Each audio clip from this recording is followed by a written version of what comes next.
Greetings, ladies and gents, and welcome to this latest edition of Tales from Outer Space, where I take stories from across the internet and read them for your entertainment. This particular story is called In Another World with My War Factory, written by FarmWitch4275. The girl stood in front of the dwarven smith, casually flirting her long, thin, furry tail around. She was flanked by 3 other girls. He wasn't too sure about what was going on or why it was going on, but he knew this cat girl was trouble. He had known she was since she'd reached adulthood. Her friends, an elf, a human, and a wolf girl, had always offered him some kind of twist or bargain, or a secret flirt for some cheap service. He always rejected it, of course. He was a dwarf of honor, after all. "Hello there, Genasi. Here to get me in trouble with my wife again for some cheap nails, he said with a raised brow. She blushed, shrank a bit, and cleared her throat nervously. No, I found something, and I need you to tell me what it is, Mr. Varric," she said with a blush, as her tail nervously wrapped itself around her waist. She handed him the bundle of cloth, clearly quite a hefty one, judging by how she held it. "Oh, what's up with this, then? Why, it's so important about it that you wrapped it up in a cloth and bring it to a blacksmith of all people," he asked, taking the object. "I found it lodged in a dead smog dragon's spine," she said with a little care. Her statement could be heard across the market, forcing the bustle place to suddenly come to a dead stop. "You did what?" he yelled at her. "Please, Genasi, don't tell me that you went dragon hunting." He dropped the object and grabbed her. As much as this young lady annoyed him, he wouldn't dare let her get into any danger. She hastily placated him and shook her head. No, I didn't. I was hunting for rabbits in the Red Forest this morning. I found a dragon dead on the ground. I never fought anything, I swear." A crowd was starting to gather, and she reached into her backpack and pulled out proof. The dinner plate-sized scale of a smog dragon, a shining iridescent scale of gleaming silver and black, shining with the sun and as sharp as a blade carefully wrapped up in a mithril cloth. Genasi's friends gasped and stood shocked at the sight of it. The market went into a vicious uproar at the sight of a fresh dragon scale, and dozens of people swarmed the smith's shop to take a closer look. The town guard responded quickly, preventing a riotous uproar, and settled everyone back to their business, while Genasi returned the dragon scale to its protective sleeve. "All right, then, how'd you get this?" Varric asked as he put the bundle of cloth on the work desk. "Like I said, I found it lodged in a dead dragon. I had already told the city guard about it. They already seized the corpse. I was allowed to keep a scale. I did, however, pull this thing out of the spine before they took it. Nobody I know knows more about metal than you, so, here it is," Genasi replied. All right, then. Let's see," Varric said, and unwrapped the cloth. Inside was an odd lump of twisted metal, an object that was cylindrical in shape, one end twisted and wrapped from a truly vicious impact, and the other end flat, covered in blood and soot. "Ah, okay then." Varric took the thing and cleaned it in a bucket of water, then took a look at it with a selection of magnifying glasses. "So, any thoughts?" Genasi asked after a few minutes. "Covered in dragon blood, splinters of thick mithril, strong bones stuck inside grooves and shards. This definitely killed the dragon, or at the very least hit a piece of the dragon bone. Definitely some kind of projectile, but nothing I've ever seen. Whoever made this has a very strange ideal of metallurgy," Varric said as he looked at the odd thing. Care to elaborate?" Genasi asked. Think of this thing to be like an arrowhead without a shaft or a fletch. But it's the most complicated arrowhead I've ever seen. A solid shell of hardened iron surrounded a solid core of steel. Judging by how the shape of it wrapped, it's likely how it was designed. The soft edge of the iron shattered and fragmented like glass, and squashed itself in, forcing the rod in the center to receive all its energy. That is amazing," Varric mused over the object. "Is it good or bad?" Serenia, the elven girl, asked. "To be honest, it's both amazing and terrifying. To make a thing like this is quite a feat. To get it working to the point it kills a dragon, more so. But to make it fly enough it looks like this when it hits, that's terrifying. No enchantments, no runes, just solid block of metal with a bit of engineering. This wasn't made by my people, or the mountain elves either. Something entirely different made this thing. I love to try to remake this, Varric said with a strange grin. Okay. So what now? Genasi asked. I have no idea. I'd love to meet the person who made this. It's ingenious. I have no idea how they go about using it, though. It takes a stupid amount of force to warp metal of this grade so badly. I hope whoever built it only uses it for killing corrupted dragons, though. I shudder to think of what a thing like this would do to a man or mer, Varric said. Okay, well, the city guard should be done by now. I guess I can go there and try and investigate now. Might find some more of them, Genasi said with a smile. Well, it's a paltry sum, but here is 20 coppers for you. No sense in letting good metal go to waste, Varric said. He handed her 20 coppers for the object and began to heat up his smeltery. Now you lot go. I've got work to do. The 4 girls revelled in the sight of 20 copper coins, despite the 30-weight gold dragon scale they had with them, and excitedly charged away towards the Adventurers Guild. The guild was chuffed, to say the least, on the acquisition of a smock dragon scale, and the girls left it there, so its exact value and application could be tested properly. With the finder's fee of the 5 gold coins, the 4 hastily hurried to the site of the dragon's corpse in the hopes that they might scavenge some more. Alas, the city guard had long since picked the site clean, leaving nothing but an enormous grey bloodstain on the ground. Genasi could clearly make out the outline of where the dragon had come through the trees. It was hit low, and hit hard, leaving the hole in the tree canopy before smashing into the forest floor. The girls all gathered around the bloodstain, and Mary the wolf girl was only one excited to see the stain on the ground. As she gleefully gathered up the residue from the dragon's blood everywhere she could, Serenia and Maria, the human bard, scouted around the area to see if anything could be found. Just as the party was clearing things up, Serenia's ears perked up. Thunder, she said, looking around. What? Genasi asked as she sifted through some grass. Thunder! I just heard something coming from southwest, Serenia replied. I don't hear anything, Amaria replied, angling her ears to meet the noise. It went away. There it is, Serenia said. Amari's ears perked up and followed the sound as well. Oh, I heard that one. Strange. Mima didn't call for any storms for weeks. Not a cloud anywhere. A wizard practicing magic somewhere, maybe? But alas, friends, no. The wizards and mages of yon fair kingdom hath been sent to yon harrowing place this tide. Magic 'tis in short supply, Mary said, showing her unique upbringing. Do you think that we should take a look and find out? Serenia asked. Well, I don't know. Maybe we should, 'cause, what if that... Another blast of distant thunder. Is that what killed the dragon? Maybe we should scout it at least and tell the guard. All for scouting, Genesi asked. Aye, the other 3 replied. With that, the 4 ladies trudged through the emberwood forest. Eventually, however, the thunderous roar ceased, and the only thing they could use to guide them was the general direction. Eventually, however, they left the forest clear on the other side and stopped dead in their tracks. The feeling of curiosity gave way to sheer terrified horror as the result of a battle of biblical proportions lay before them.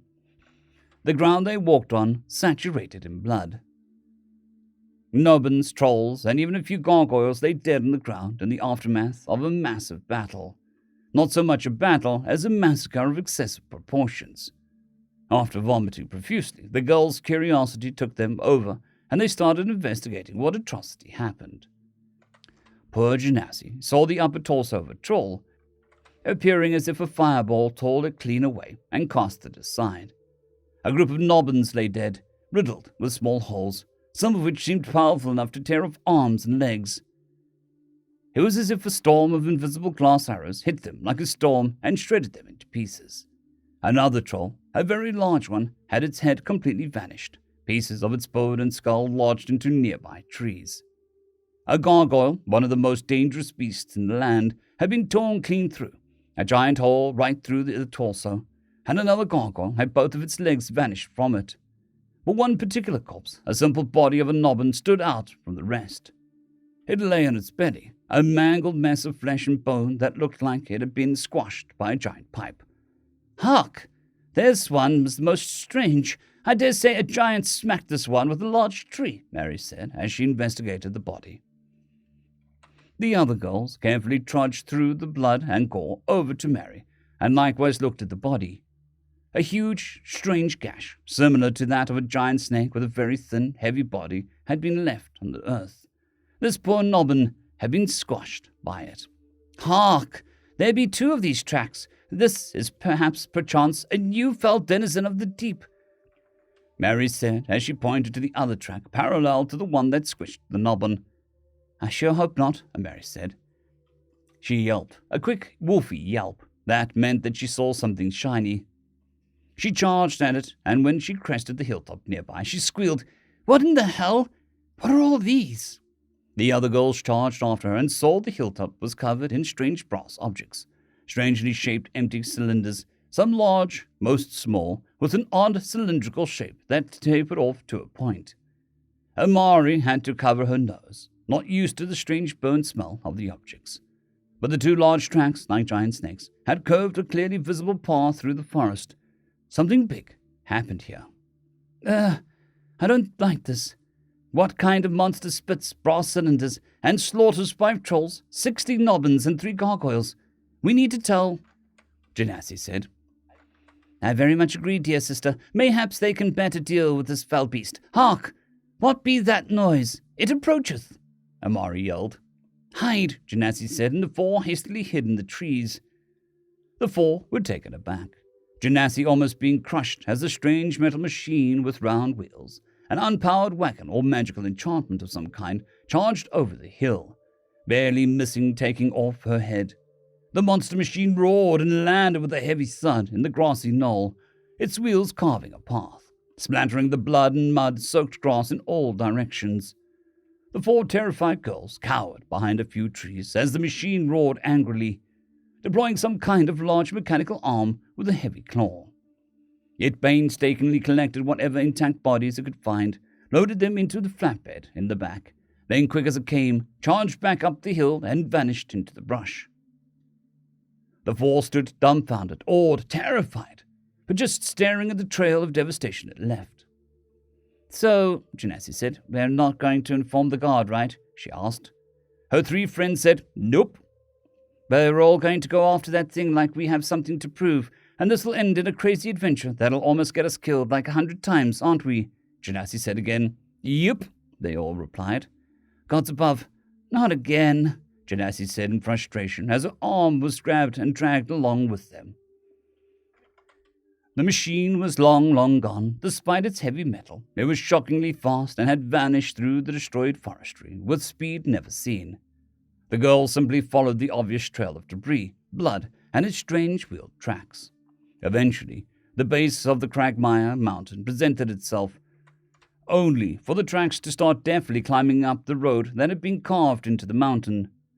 The girls approached and continued following the tracks, with Amari commenting on how it was only a few days old, judging by the raw sand and lack of protective coating on it. They followed the road for a mile, the freshly carved edifice snaking up the mountainside's southern peak, before coming across a small clearing between 2 cliffsides, wide enough for traffic, but also wide enough for youngling red dragons to snake through during their migrations. Serenia was the first to notice the distinct 4-fingered claw marks in the rocks. Hold it! This is red dragon territory. It's a migration point, Serenia yelled as they approached. We've come this far. Let's just see what's on the other side, then run like hell once we know. Come on, just over that crest, Amari commanded and headed towards the gap in the rock face. They moved up and entered the clearing, their jaw drops, shocked and awe overcoming them as they surveyed the center of the valley. The mountain was a long-dead volcano with 5 peaks loosely shaped like a pentagram, with a huge crater in the center of it all. Inside this crater sat a huge complex with high walls made of strange woven metal and heavy set stone.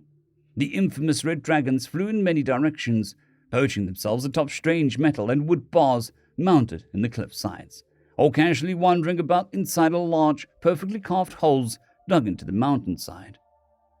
Nestled inside the large complex at the center were 2 buildings, strange structures in their own right, One was built like an ancient cathedral, small but intricately made with careful attention to detail. The other was a massive box with a large sloped roof, multiple chimneys and exhausts atop the roof, with a massive door on one side. The floors of this complex were a mixture of common sand, or a strange rock that had been used to pave the floor. Parked with care on these paved sections were some strange metal contraptions, including the very one they chased here, its cargo bed now empty of corpses. The girls stood dumbstruck as the large square building doors loudly and slowly opened to reveal another huge machine similar to the one they chased. This one's cargo bed, however, loaded to the brim, filled with versions of the strange brass objects they had found. Suddenly a roar was heard from their right as another odd vehicle came barreling up the road into the hill. The girls screamed as the thing charged at them, barely stopping inches from their faces. They stared at the odd thing as a strange humming noise, like the loud, repetitive beating of dragon wings, emanated from the front of its odd, rectangular face. A thing opened up to its left, a door followed by two heavy boots hitting the ground, and a human, covered in heavy scarlet red leather cloaks, gilded with gold trim, walked towards them. He looked at them and went to the back, where the girls noticed the machine had passengers, 6 red dragon younglings riding in the back, looking all too smug for some reason. "So, this world has elves and catgirls?" the man asked these passengers. "That and more," one of the dragons said. "At what point were you going to tell me this?" the man asked again. "This is funnier," all 6 dragons had said at once, followed by a chuckling of the man's expense. "Great, my clients are frat boys," the man said, shaking his head in frustration, as the passengers laughed at him. The man approached and looked carefully at the group of confused, terrified women. "An elf, a lupine, and a necropora. And some chick dressed like it's the 17th century for some reason," he said, looking at them. "I wouldn't exactly call that dressed, to be honest," one of the dragons yelled over the chuckling. "Oh, there's the migraine. Yep, there it is, migraine. It's that. Oh, God, I don't get paid enough for this," he said again, as he laid his head against the metal machine. "You weren't getting paid at all," one of the dragons commented. "That's my damn point, you smuck," the man yelled back in frustration to a chorus of laughter for his passengers. The man shrugged his shoulders and, with a frustrated sigh, held his hand in greeting to the group. "Hi, how are ya? Name's Caliban. Just call me Cal. I own this place, apparently." The 4 stood there. Once again, their jaws opened in shock as they gingerly reached out to greet him. End of story. I would just like to thank the T5 supporters: Bushmaster 117, Caspar Arnholtz, Draxoon WRE, Elijah Silvercross, Gray, John Carrington, and Severin Cerberus. Thank you very much.